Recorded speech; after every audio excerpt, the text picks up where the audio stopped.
জনপ্রিয় অভিনেতা মোশাররফ করিম এবার নতুন এক ব্যতিক্রমধর্মী চরিত্রে হাজির হচ্ছেন দর্শকদের সামনে। হইচই অরিজিনাল নতুন সিরিজ বহেমিয়ান ঘোড়াতে তিনি অভিনয় করেছেন ট্রাক ড্রাইভার আব্বাসের চরিত্রে, যিনি ৮টি ভিন্ন ভিন্ন বিয়ের গল্পে জড়িয়ে পড়েছেন। দেশের বিভিন্ন জেলায় নানা পরিস্থিতিতে একাধিক বিয়ে করেন ট্রাক ড্রাইভার আব্বাস।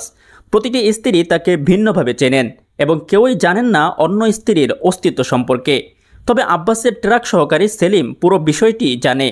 ৮ নম্বর বিয়ের পর আব্বাসের জীবন জটিলতায় পড়ে যায় এবং এখান থেকেই শুরু হয় গল্পের নাটকীয় মোড়।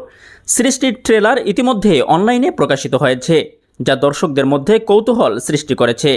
প্রায় 2 মিনিটের ট্রেলারে দেখা যায় কিভাবে আব্বাস নিজের গোপন জীবনের ভার বইতে গিয়ে মজার ও জটিল পরিস্থিতিতে পড়েন।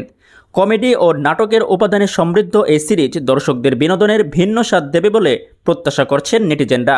সিরিজটি পরিচালনা করেছেন নির্মাতা অমিতাভ রেজা চৌধুরী। এটি 5 জুন হইচই প্ল্যাটফর্মে মুক্তি পাওয়ার কথা রয়েছে।